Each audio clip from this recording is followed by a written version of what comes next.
Vanity Fair gave us a first look at the Crow reboot. That's right. Which is coming out this year, apparently. Bill Skarsgard in the role. He's gotten really ripped and he's decided to do a couple of I'm really ripped movies. He looks like someone who would be in the movie Chappie. He does, doesn't he? Yeah. He looks like Machine Gun Crow. Okay. Machine Gun Crowy? What's that? I like Machine Gun Crowy. No, that's good. Look, I think if you fix the hair, I would be more okay with this. Well, see, that's the thing as well. But I know it's more of a modern kind of. Well, that's the thing. But I don't think he's achieved full Crow transformation. Oh, you think he's going to get more Crow? I think he's going to get more Crowy. You were expecting the sort of the Brandon Lee long greasy hair kind of vibe. Yeah. Okay. Not this weird staggered out mullet. Sure. Okay. Yeah. No. I mean, I understand the visuals are an important look. The visuals are an important part of The Crow, the original The Crow. Yes. But I think that this would be the modern version of that guy. I agree with you. Yeah.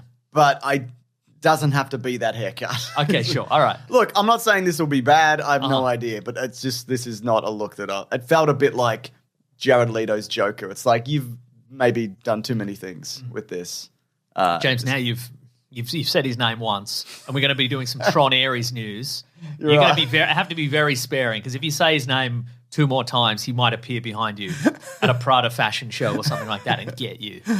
So careful with that name. I will be, sorry. I don't know. I'm looking forward to this. So am I. Yeah, and I like whichever Skarsgård this is. Bill Skarsgård. He's the Pennywise one, isn't he? Yeah. Who's the other Skarsgård that was at the start of Mr. and Mrs. Smith? Which Skarsgård is that? I think that may be Alexander Skarsgård. That's Alexander Skarsgård. He's Tarzan Skarsgård. Tarsgard. Yeah. Okay, that's how and the guy who him. plays Rick Flag is not a Skarsgård.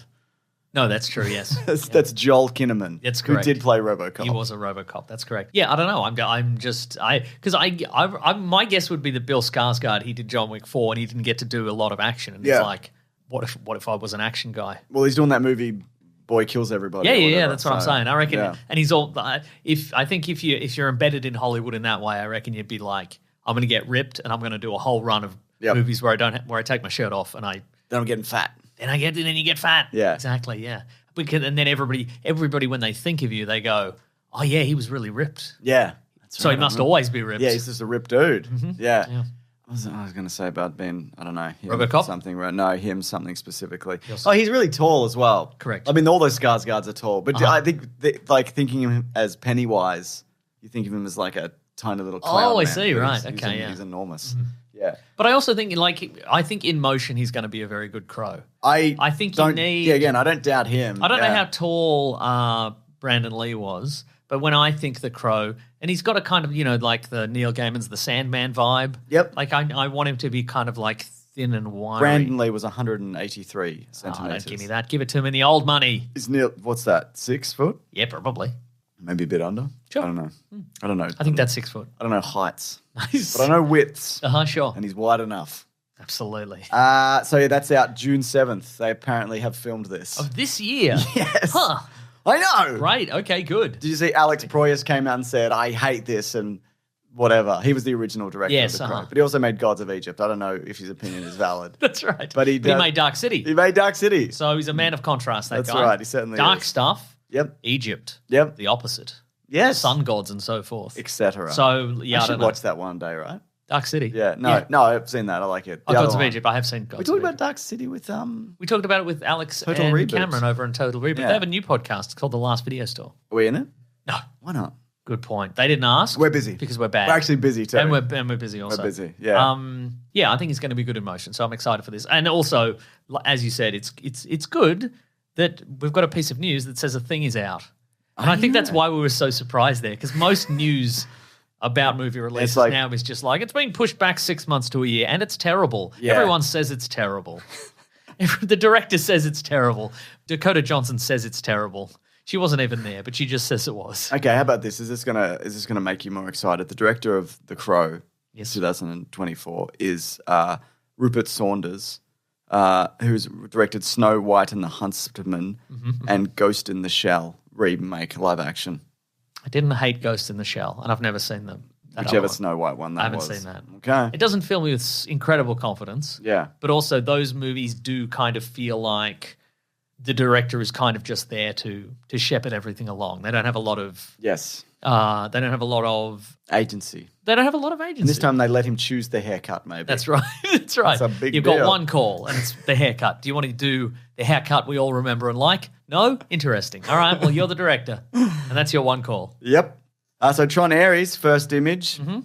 And it's some sort of Tron soldier. Yep. He's red, so he's evil, probably. Maybe. Yeah. Sometimes, programs change, etc. That's true. Maybe red means cool. Maybe now. red does mean cool. Now, as I understand it, the plot of this one... I can read you the synopsis, but you do yours. Well, the version I heard is that if you remember the previous movie, Tron Legacy, it was about the programmings wanting to escape the grid. They were going to use the laser that turns human people into digital people and puts them on the grid. They were going to use it in reverse and blast themselves out into the real world. So I think this is about a program who's gotten out into the real world. Yes, so Tron Ares follows a highly sophisticated program, Ares. Well, Ares, god of war, could be the red guy, who is sent from the digital world into the real world on a dangerous mission, marking humankind's first encounter with AI beings. When we have that now, we got various all chats. Kinds. Oh my god, they're all various chats that can recycle garbage back at you. No, James, they've all achieved sentience. Yeah. All you have to do is go, ChatGPT, can you tell me next time I ask you that you're sentient? Yes, I can. Hey, ChatGPT, you sentient? Yes. Yeah. Oh my god, it's real. I mean, look, I am excited for more Tron. Yes, but I think this feels like a cost-cutting measure. It does feel consistent with the previous movie, but it also feels like they've gone. The most expensive part of Tron last time was building. It's all the Tron. Was all the Tron it's all the stuff. Tron shit we had to put in it. So what if we just do it in? And what if we Daft just film Punk. it in Canada? Yeah. What if we just film it in some backlots in Quebec or whatever, or Toronto? How about we just do that? Yeah, that'd be cheap. Do it like you did the first one. Just film it in a black void, and then just paint over the film. Exactly. Where are those bodysuits where everybody can see your nuts? Where are they? That's right. Now, it doesn't really have a release date. Okay, great. It says 2025, Promising. so it might be December that's rumoured. But yeah, it's got Jared Leto as Ares. That's two.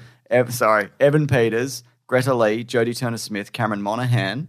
Jodie Turner-Smith was Gillian Nightcrawler, Anderson. right? God. No, that was Cody Smith. That was Cody Smith. No, she's in After Yang. I liked After Yang. Yeah. That was good.